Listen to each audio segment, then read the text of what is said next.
हूँ वे वर्ग में अपनी उपस्थिति दर्ज करें, क्योंकि कक्षा, किताब और पाठ्यक्रम के बिना अध्ययन संभव नहीं है। इसके साथ स्वाध्याय पर भी ध्यान दें। विश्वविद्यालय संचालन की धमनियां, यहाँ के 86 कर्मचारियों की समस्या, जिन्होंने वर्षों से अनियमित सेवा के उपरांत भी सरकार के द्वारा इनके सेवा के अनुमोदन की वापसी आज एक चुनौती बनी हुई है। इस दिशा में विश्वविद्यालय प्रशासन इन कर्मियों के साथ मिलकर इसके समाधान की दिशा में संलग्न। आशा है कि अल्प समय में निदान अवश्य मिल जाएगा। स्नातकोत्तर स्तर पर 10 विषयों में संबंधन और पद सृजन की समस्या है, जिस पर कार्य चल रहा है, वह भी प्रगति पर है। स्नातकोत्तर स्तर पर नामांकन हेतु सीट वृद्धि के लिए हम लोग प्रयासरत हैं। निकट भविष्य में इसी सत्र में इसमें सफलता मिलने की संभावना है। महाविद्यालय स्तर पर भी विभिन्न विषयों में सीट वृद्धि की दिशा में विश्वविद्यालय प्रशासन लगा हुआ है। इसमें कुल सचिव सहित हमारे इस महाविद्यालय के निरीक्षक लगे हुए हैं। सरकार को प्रस्ताव भेजी जा चुकी है। हमारे अवकाश प्राप्त शिक्षकों एवं कर्मियों के विलंबित भुगतान की समस्या है, जिसके समाधान के लिए वित्त विभाग लगा हुआ है और इसके आकलन के लिए हाल में ही 2 दिन पहले 2 कर्मियों को लगा दिया गया है। अनुकंपा पर नियुक्ति का मामला जो वर्ष 2016 से लंबित था, वह भी लगभग सुलझ गया है। 1 सप्ताह 10 दिनों में इन्हें नियुक्ति पत्र मिल जाएगा। आउटसोर्सिंग की समस्या के समाधान हेतु हम लोग प्रतिबद्ध हैं। माननीय प्रतिकुलपति महोदया इस दिशा में काफी सक्रिय हैं। बीएड और विभिन्न व्यावसायिक पाठ्यक्रमों की समस्या, एक तरफ इस स्ववित्त पोषित पाठ्यक्रम में शिक्षक मानदेय बढ़ाने के लिए मांग कर रहे हैं, तो दूसरी ओर हमारे छात्र संगठन शुल्क वृद्धि नहीं करने की बात कर रहे हैं। इस 36 के आंकड़े में भी हम लोग मिल बैठकर समस्याओं का जल्द ही हल खोज लेंगे। परीक्षा विभाग के पुराने टीआर और अभिलेखों के रखरखाव की समस्या है। परिसर में स्वच्छ पेयजल, शौचालय इत्यादि समस्याओं पर भी ध्यान दिया जा रहा है। महिला छात्रावास बनकर तैयार हो गया है। इसमें 1 सप्ताह के अंदर छात्राओं को रहने हेतु आवेदन आमंत्रित किए जाने की संभावना है। इसके अलावे कई समस्याएं हैं जिसका निदान खोजा जा रहा है। विश्वविद्यालय मुकदमा से लगा हुआ है। अभी 2 दिन पहले माननीय उच्च न्यायालय से 162 केस का अभिलेख आया, जिसमें लीगल से इसके समाधान में लगे हुए हैं। अभी वर्तमान में सबसे ज्वलंत समस्या स्नातक पार्ट 1 2022 के नामांकन का है। यूएमआईएस से पूर्व से ही केस चल चुका है। यूएमआईएस ने पूर्व में ही केस कर चुका है, जिसके समाधान में भी हमारे कुल सचिव, nodal officer, legal officer, FA साहब आदि सभी लोग लगे हुए हैं। जल्द ही इसका भी समाधान खोल दिया जाएगा और स्नातक पार्ट 1 2022 की नामांकन की तिथि भी घोषित कर दी जाएगी। इन प्रतिकूल परिस्थितियों में और यथोचित कर्मियों के अभाव में भी इस कोरोना काल में 16 परीक्षाओं का परीक्षाफल प्रकाशित किया गया, जिसमें हमारे परीक्षा विभाग के सभी पदाधिकारी और कर्मचारी बधाई के पात्र हैं। विश्वविद्यालय क्षेत्राधीन संबद्ध महाविद्यालयों के शिक्षकों का सेवा सामंजन किया गया, पद सृजन किया गया। इसमें 13 संबद्ध महाविद्यालयों में 970 शिक्षकों का सेवा सामंजन किया गया, जिसमें हमारे सामान्य शाखा के पदाधिकारियों एवं कर्मियों का महत्वपूर्ण योगदान। सभी जिला मुख्यालयों में स्नातकोत्तर विभिन्न विषयों की पढ़ाई हेतु सरकारी स्तर पर प्रयास किया जा रहा है।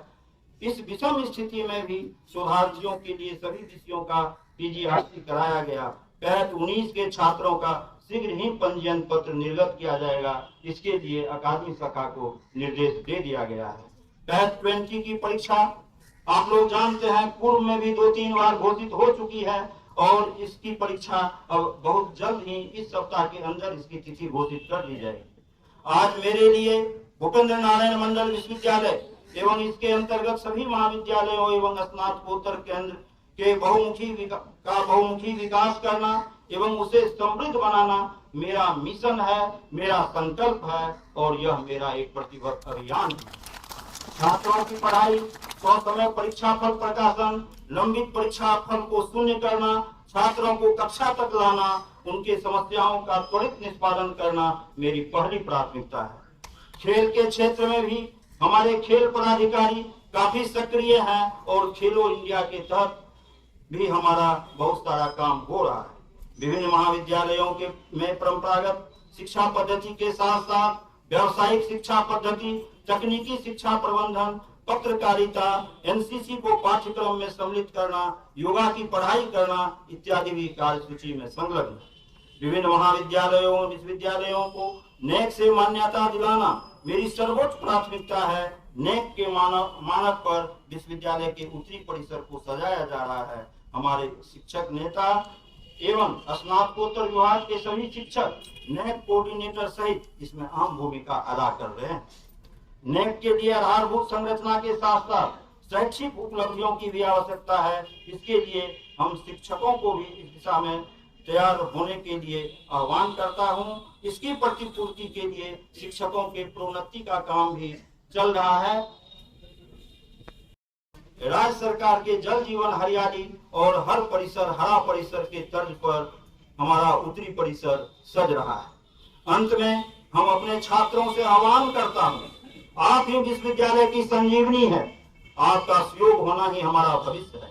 मैं खासकर इस पावन अवसर पर अपने छात्र संगठन से अनुरोध करता हूं कि बात बात पर आंदोलन और तालाबंदी नहीं, वरन हमें सहयोग की अपेक्षा है, क्योंकि विकास का एक मानक यह भी है, बीते ताही विसारिये आगे की सुधि ले।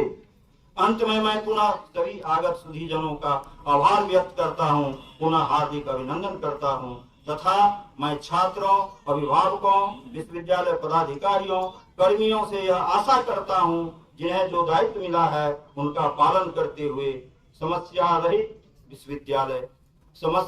विश्वविद्यालय, मुकदमा मुक्त विश्वविद्यालय, पठन पाठन से परिपूर्ण विश्वविद्यालय, पेंडिंग परीक्षाफल रहित विश्वविद्यालय, सर्वांगीण सतत विकास युक्त विश्वविद्यालय के निर्माण में हमें सहयोग दें। इस हेतु आज इस देश की आन बान शान और इस तिरंगा झंडा के नीचे हम लोग संकल्प लें। समय बहुत हो गया है। इन्हीं शब्दों के साथ इस कोरोना काल में हम सभी कोरोना सुरक्षा कवच की दिशा के निर्देशों का अनुपालन सुनिश्चित करें। अंत में बहुत सारी बातों को नेपथ्य में रखते हुए दो शब्द हम सबों के लिए